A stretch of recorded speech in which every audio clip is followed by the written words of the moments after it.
Yeah, and thank you, Laurent, for inviting me, and thanks to Inhorgenta as well. And nice to see all of you relaxing 25 minutes together with Tom Wood. So I believe I have a presentation on the screen. So I'm very humble because we definitely don't have all the answers. So this is truly our journey and how we've done this for our soon-to-be 12-year journey. So I'm starting off with my beautiful wife. We've been together for some 26 years, and we've done this journey together. While she's financially educated, I'm the creative street kid. I turned out to be the CEO, and she's been the creative director in the company. So we went opposite ways. But it's been truly a great marriage and relationship, but also a two-headed troll, so to speak, that has become very effective in how we run our company. So Tom Wood is all about creating iconic pieces that's meant to really last for a lifetime. And there's so many choices that we make in our everyday operation that reflects both our position and our philosophy in how we build our brand. Starting off just with a few pictures, because it's really hard to understand when you talk about the best retailers around the world. Who are they? Well, we work with some 300 of the very best, very finest, very most renowned wholesale accounts and retailers, from Dover Street Market, as Laurent mentioned, to Isachsen, to S-Nation, to Boon the Shop in Seoul, etc., etc. And we've been working with many of these for in between 6 to 10 years, so we have a very, very strong relationship. And the answer to the question I get the most, so how did you get into all these stores? Well, we've been truly, truly very hard on our policy that we don't go into the B stores or even the C stores. Our philosophy is purely, if you go into the B stores, you will never get into the A store. So we have simply only chosen to work with the AAA stores. And if we have to wait 2 years to get into a AAA store, we will definitely wait for 2 years or more. So one of the most important things in our company is the brand purpose. And the brand purpose is, in all shortness, a lot about our responsibility journey, which I'm going to come back to. But it affects everything we do. It's part of our company's strategic mission. It's part of how we talk to each other. It's about how we hire. It's about how we work. It's about our network. It's about how we create. And the fundamental mission for us is to both disrupt the industry, not only in what we create, but also in how we work. And we need to challenge so many things in our daily operation to achieve our high ambitions on this responsibility journey. We're quite positioned in something in between affordability and luxury. So we call it affordable luxury. And we also try to democratize the brand by mainly working with silver, which I'm quite happy when the gold prices had gone mad the last year or so. So our bread and butter products are priced around 500 euros. That's where the big volume drivers are. And then, of course, we got products up to 30,000 euro for those who want that. But this intersection between affordability in the luxury segment with the equal quality that you find in the true luxury, I find that is a very, very good position based on where the market and the geopolitics and the world are right now. And behind this, we've been very focused on building a truly customized platform that combines 26 different software as a service solutions. And it kind of looks like this. So for those of you that want to take a picture, feel free. But this is state of the art, what we believe are the most innovative solutions out in the marketplace, from demand prediction to logistics to warehouse to finance to everything that has to do with e-com or business to business. So building such a platform is all about building profit and efficiency in our company. So we don't want to spend a minute on administrative tasks that can be done automatically. So pretty much 2/3 of these services are using a lot of AI.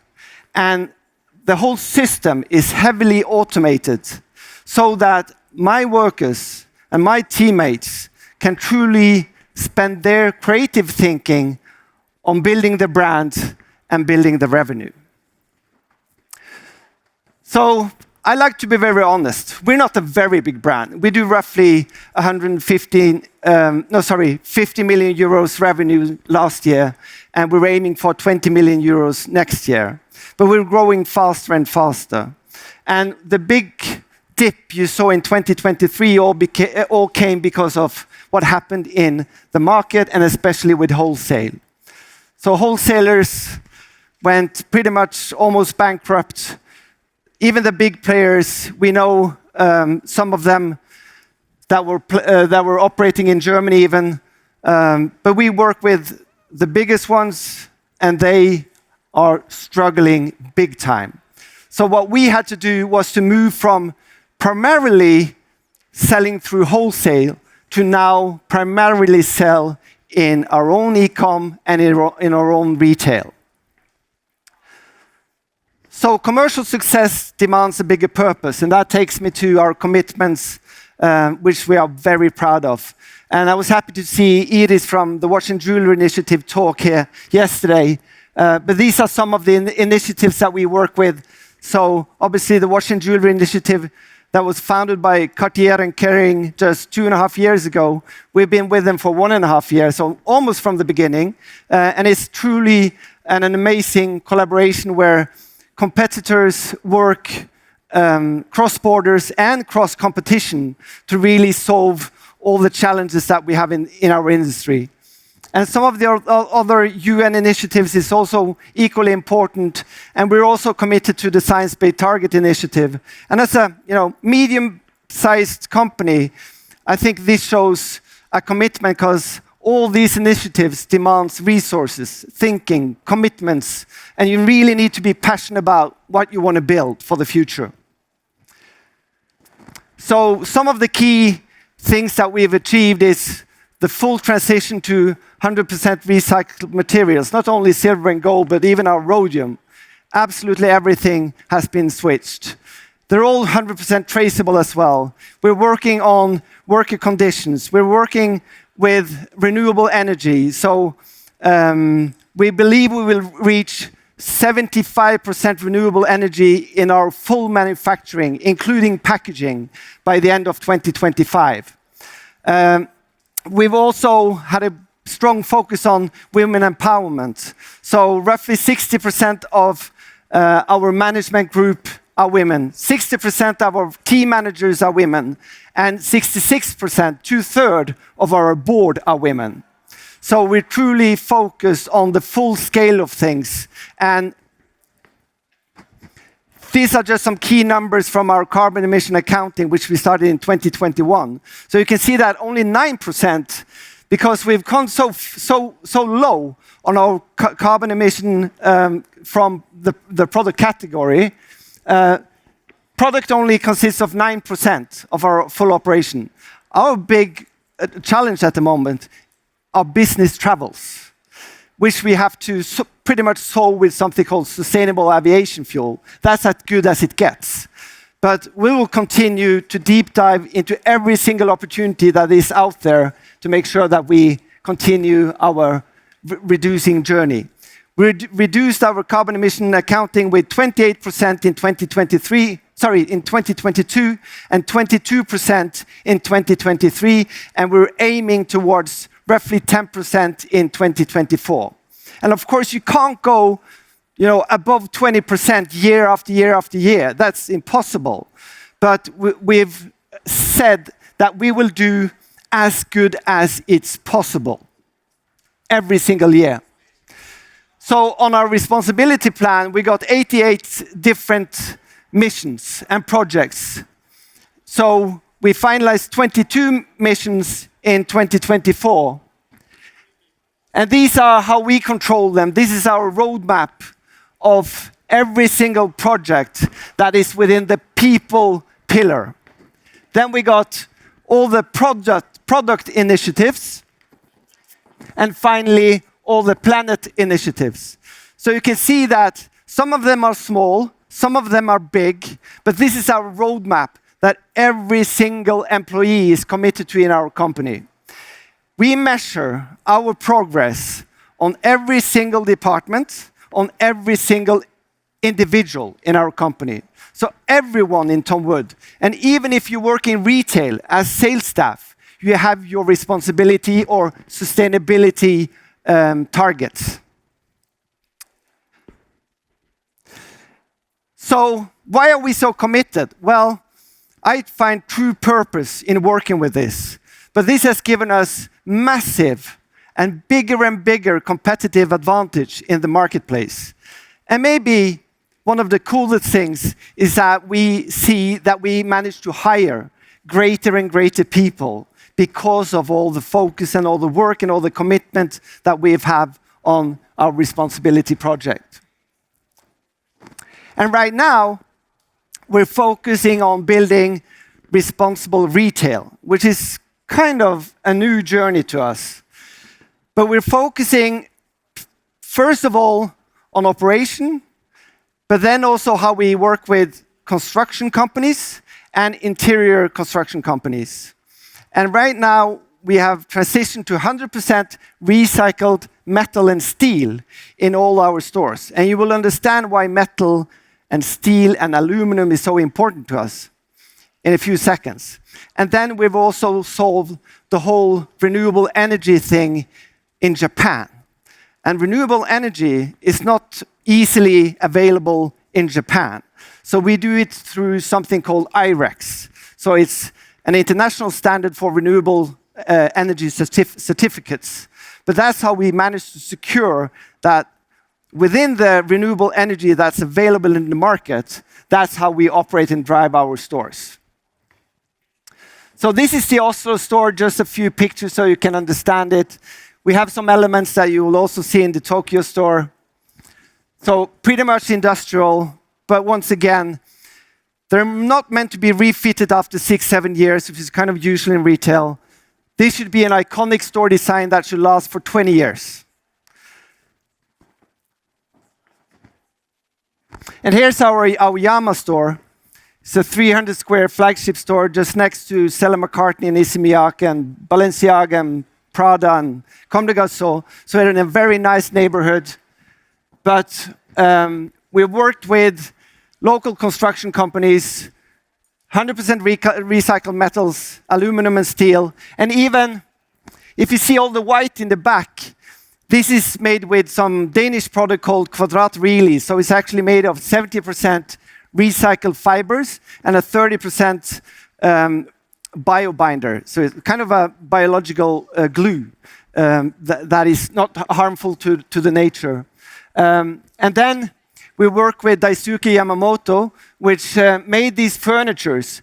So these are scrap metal from construction sites. So it's pillars that you use behind walls. In Europe, we primarily use wood, but they use these scrap metal pieces. And he builds fantastic furniture. And this was actually the first retail store that he ever made furniture for. And we're very proud to be working with him for this store and also for future stores. And sorry, never mind. This is an iconic element in our store. So we have these archive walls that we solve in different ways. Every time we open a store, we bring with us the iconic wall design. And also, if I can go back, these sliding walls, so we can actually program and change the atmosphere in the store depending on what we want to do, if we want to have an event or whatever we want to showcase. So I'll stop with retail there and go over to building a global brand, which is kind of a big, messy challenge, because who knows what the brand should look like when you start? And defining the aesthetics is a journey that takes years. And we're still kind of struggling with finding the exact DNA of who we are and what's our voice and how should we look in every single scene where we put our brand first. But at least we've come to a point where we feel confident in what we make. And we try to work with extremely dedicated and experienced great people. But building a global brand means we need to be relevant in Japan or in South Korea or in UK or even in Finland or Germany for that sake. So we have a global perspective on what kind of people we work with, what kind of models we choose, what kind of aesthetics and landscapes for that sake we use when we create. So this is a shot for a new campaign that was just released a week ago with a beautiful horse setting, which kind of feels right for us to do with this specific collection. This is an image taken from the Maze collection that was truly a new way of creating designs within our company and a challenge to the manufacturing process as well, because you can just imagine the complexity of the finishing work on such a piece. This is a shot taken from Tokyo, out in the streets, but not with Japanese models, but African models. This is our snakeskin ring that was launched a couple of weeks ago because we got this year of the snake, and this was communicated. Sorry, I don't have the video here, but this was communicated in a rather cool game-ish way with the image you saw here. And then we got a thing going on with a girl called Kosuke, which is a Japanese, very big, famous person. She's the daughter of the third biggest sumo wrestler in Japan. Well, Mona, my wife and creative director, met Kosuke when she had broken her finger. So she had this plaster pin on her finger, and Mona said, "Hey, that's such a brilliant thing. Maybe we can make a jewelry out of it." So that's actually what you see. We made jewelry of that idea. And then coming to our next project is the Cove collection, and we're truly amazingly proud of this because traceability on ornamental stones or semi-precious gemstone is a big, big challenge. And if you go around the fair and ask on traceability on semi-precious or ornamental stones, you won't find it. Pretty much you won't find it. So we decided to jump in and said, hey, we'll solve that, even if we have to build a relationship directly to the mines around the world. But we have this fantastic stone from Norway called larvikite. So it's actually the national stone from Norway, and it's quite heavily used in our collections. So in this case, we have put the larvikite stone, picked it ourselves, sent it to our stone cutter, and put it into manufacturing. And we're right now developing the LCA, or the life cycle assessment, which is the golden standard if you really want to know your true carbon emissions position on any product given. And I'll show you just a short film to show you what it looked like at the crate, if it's coming.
Yeah. So, coming to my last slide, and for this slide, I am once again very humble. But I was asked, Laurent, so please share some of your learnings. At least these are some of our learnings on our 12-year journey so far. And I would say, if I was setting up a new jewelry brand today, I would definitely find our purpose first. What really drives you? Why are you doing this? And how do you really want to position yourself is key to any creativity and any passion you want to put into such a project.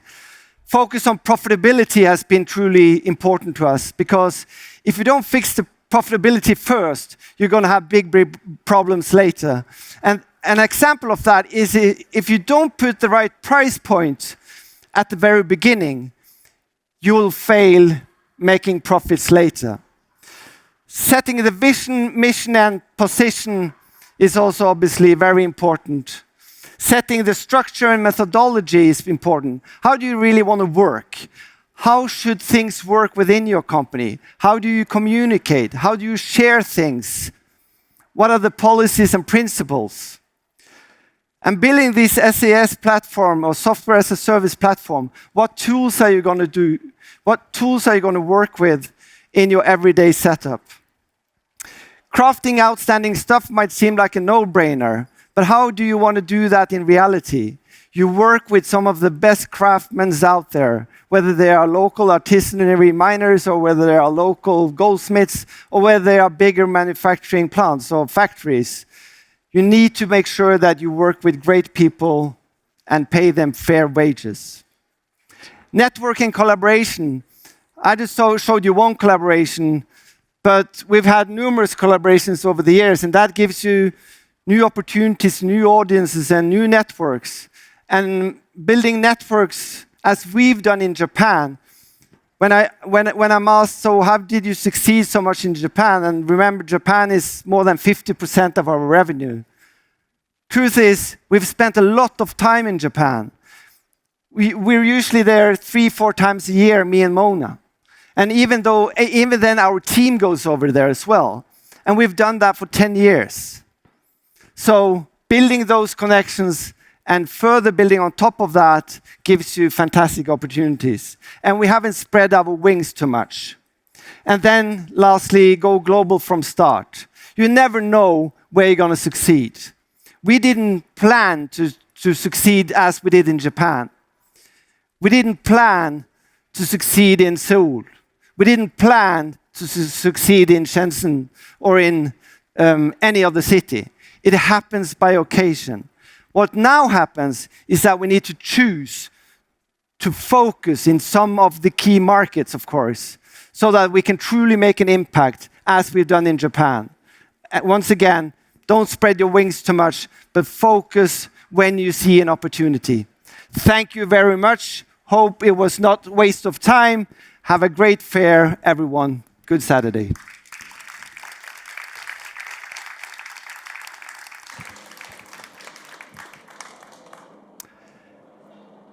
Thank you, Morten. Any questions from the audience?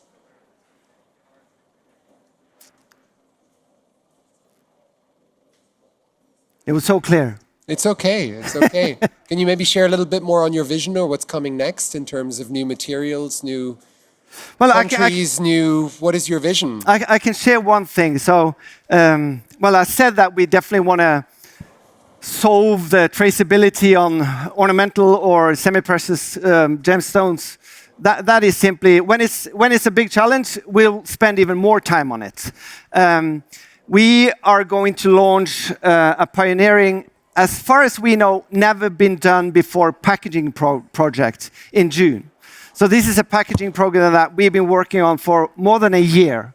And it's gonna be, I believe, the coolest packaging program the jewelry industry has ever seen. That's my feeling right now.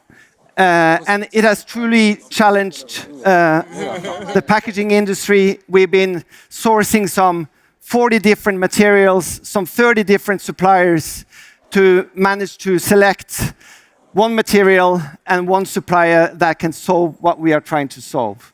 And then, yeah, there's too many other projects to talk about today, but it's a lot of exciting things happening in our company that we hopefully can share on the public stage at a later point. Yeah. Oh, is there a microphone here?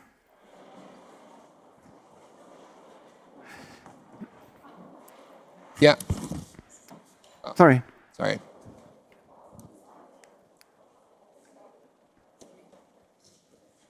This is work, yeah. I just want to say thank you at first. You've built a truly inspiring brand. It sounds like you've had a decent amount of, what I'm trying to say, it could have been cheap building this kind of brand from the start. And I was wondering if you had any advice for a brand that's starting with like a little bit of a tighter budget than you've probably had. Yeah, it's a good question. Thanks for that. And to be honest, we didn't have any money when we started. And we have never had a loan, and we have never had a credit. So we actually made profit from day one. I ran a marketing agency. Mona stopped working in a marketing agency, so she was full-time on Towood, but I paid the family. So we built on profitability. And that's why I mentioned it's so important that you put the price tag at the right spot. So, ideally, you should have a 90% profit on your products to truly make sure that you can both have a profit in wholesale, in your own channels, and of course, with all the other costs happening in the industry at the moment. An increase of 40% on silver, as now, could kill many businesses. It doesn't kill us at all. Because we've managed to build a brand with a fair price point in the market, with a very good profitability.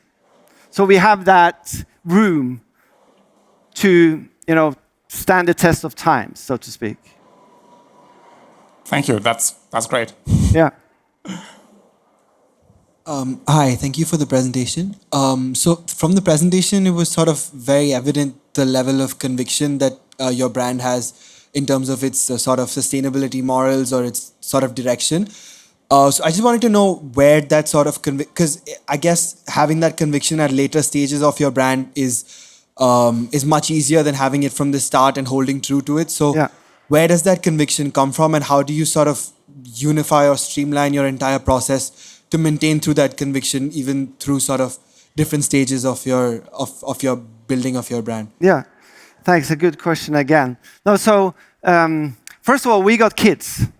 And we think that we're in a position where we have the profitability to invest in these types of things. And I think it creates a humongous amount of pride among our staff, talking about the purpose that I think is so important. And to me personally, I'm the one working the most with this in our company, together with our head of sustainability. I started this in 2018 as a project within the company, and now everyone's working with it. So we're just wholeheartedly committed and inspired, because I tend to say that you only get better when you face challenges. And responsibility is certainly about challenges. Nothing is easy if you want to be great. But if you can face challenges and truly learn from that, you will grow as a human being. And that just creates a lot of meaning to everyone working in Tom Wood.